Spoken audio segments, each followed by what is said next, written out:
Homeopathy மருத்துவ முறை என்பது ஜெர்மன் நாட்டு வைத்திய முறை. பலர் இதை ஒரு நாட்டு வைத்தியம் என்றோ இல்லை ஒரு கை வைத்தியம் என்றோ கூட கருதி வருகின்றார்கள். ஒரு காலத்தில் அப்படி ஒரு நிலைமை நீடித்தது. ஆனால் இன்று இதற்கான ஒரு மருத்துவக் கல்லூரி இருக்கின்றது. அதில் மருத்துவத்தை 5 ஆண்டுகள் படித்து வருகின்றார்கள்.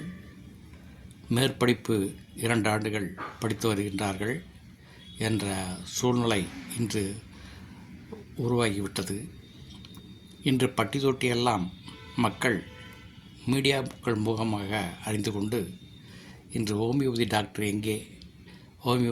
எங்கே என்று தேடி வருகின்ற ஒரு சூழ்நிலை இன்று உருவாகி கொண்டிருக்கின்றது. காரணம், ஹோமியோபதி மருத்துவ முறை எந்த ஒரு பக்க விளைவும் இல்லாத ஒரு வைத்திய முறை.